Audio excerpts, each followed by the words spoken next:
Hallo, hier ist Christoph von taptech.de und wir möchten heute das neue Acer Aspire Switch 10 auspacken. Das wurde ja vor kurzem in New York vorgestellt und das Ganze ist ein sehr interessantes Paket, denn man bekommt ein Convertible, das heißt ein Tablet plus eine Docking Station mit einer integrierten Tastatur. Und das Ganze lässt sich dann in verschiedenen Modis aufstellen. Das heißt, ich habe jetzt eigentlich nicht nur ein Netbook, sondern ich kann das Ganze auch zum Beispiel in so einem Zeltmodus oder in einem Display-Mode verwenden. Also ich habe 4 verschiedene Aufstellmöglichkeiten und das Ganze mit einem Gerät. Das kommt zu einem Preis von ab nur 349 € mit der 32 GB Version.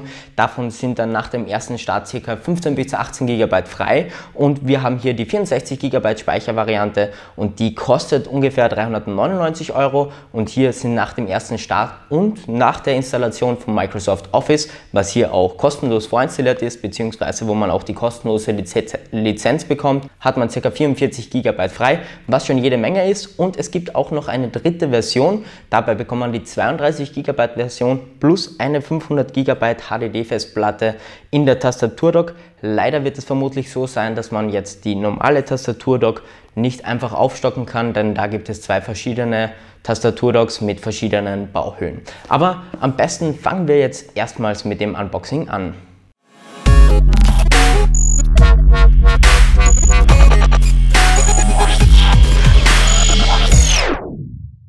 Auf der Verpackung sieht man schon die verschiedenen Modis, beziehungsweise hier jetzt einmal das Tablet allein und die Docking Station und dann einmal verbunden. Und auf der Vorderseite sehen wir dann eben schon hier den Pad-Mode, also das Tablet alleine, dann ein Notebook, also wie ein herkömmliches Notebook, dann den Zeltmodus und den Display-Mode, dass man das Ganze vielleicht jemandem präsentieren kann oder einfach einen Film schauen kann oder sonstiges. Auf der Rückseite sehen wir auch noch ein paar Spezifikationen. Zudem zählt hier der Intel Atom Z3745, das heißt, das ist schon die neuere Version, die 64-Bit unterstützt. Dann haben wir hier ein 10,1 Zoll Multitouch-Display mit einer HD-Auflösung bzw. 1366 x 768 Pixeln und das Ganze ist ein IPS-Display, das auch sehr leuchtstark ist, wie wir schon gesehen haben. Zudem 2 GB Arbeitsspeicher und wir haben hier einen 64 GB eMMC-Speicher und dann natürlich Wireless LAN, APGN, Bluetooth 4.0 und wir haben hier einen 5910 mAh Akku integriert. Und in der Verpackung finden wir dann natürlich erstmals das Tablet, zudem später dann. Und hier haben wir dann auch noch unter dieser Abdeckung die Tastaturdock. Und das Ganze ist dann auch nochmal eingepackt, zudem ebenfalls später. Und darunter befindet sich dann ein 18 Volt Netzteil, mit dem sollte der Akku relativ flott geladen werden. Natürlich ein passender Adapter. Dann hier auch nochmal die Lizenz für Microsoft Office. Eine kurze Installationsanleitung und noch ein paar Informationen. Das möchten wir uns jetzt aber nicht mehr anschauen. Wir haben jetzt hier einmal die Tastaturdock und wir sehen hier schon, die ist sehr flach, ca. 12 mm dick und wir haben hier auch schon den USB-Port bzw. hier diesen magnetischen Dock-Connector. Hier gab es anfangs Probleme, das haben auch bereits einige User kommentiert. Wir haben da auch mit Acer Rücksprache gehalten und ab heute ist auch bereits das Update dafür verfügbar. Wenn es nicht über das Live-Update-Tool angezeigt wird, geht einfach auf acer.com. Dort ist es bereits im Support-Bereich erhältlich bzw. verfügbar zum Download. Wir haben das bereits installiert und werden dann natürlich im ausführlichen Test berichten, wie gut das Ganze jetzt klappt. Wir sehen hier auch noch eine Tastatur, eine vollwertige. Hier haben die Tasten auch einen relativ guten Druckpunkt und wir sind auch schon gespannt, wie sich dann im Gesamten mit der Tastatur schreiben lässt. Zudem hier dann natürlich auch noch ein größeres Multitouch-Trackpad, mit dem man zum Beispiel Scrollen oder Pinch-to-Zoom-Gesten ausführen kann.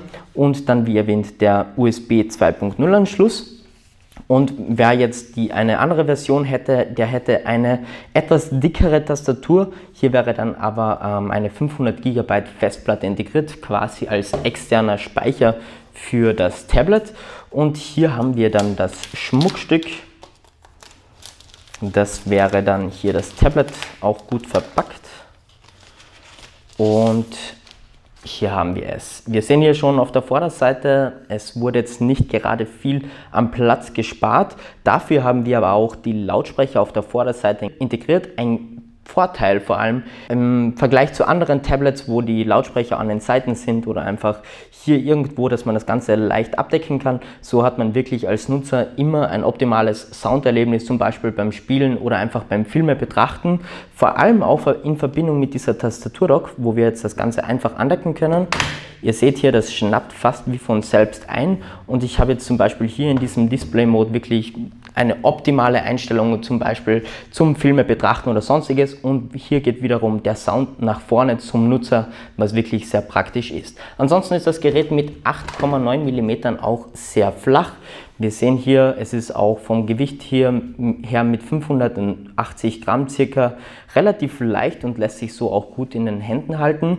Und wir sehen vor allem auf der Rückseite keine glossy Oberfläche, wie man das vielleicht vom Asus Transformer T100 kennt.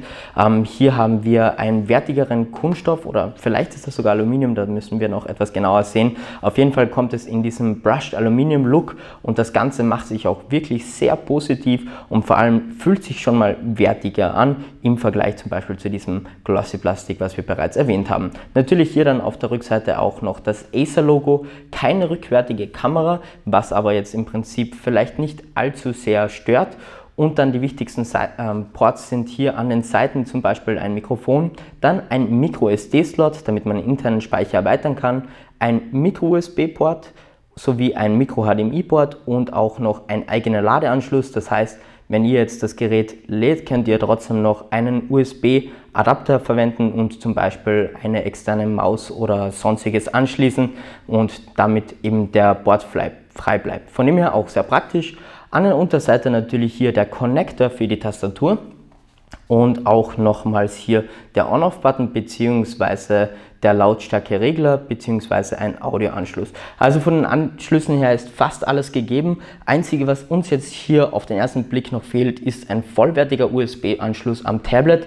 Wem das abgeht, der könnte natürlich eben den erwähnten Adapter verwenden oder einfach hier die Tastaturdock. Wir wollen das Ganze nochmals zusammen docken.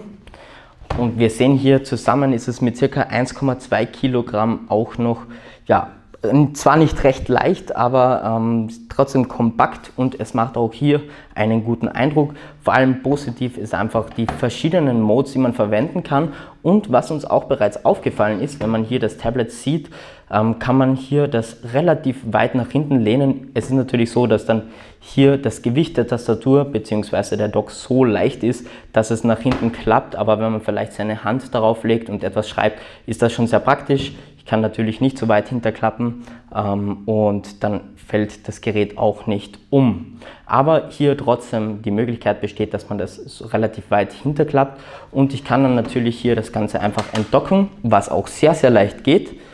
Allerdings nicht so, dass es jetzt herausfallen könnte. Das heißt, ich kann das hier problemlos so verwenden und es fällt nicht heraus. Und jetzt könnte ich in gleichermaßen hier diesen Zeltmodus verwenden und vielleicht irgendwie als Stand oder sonstiges, wenn ich vielleicht irgendwo nicht so viel Platz habe.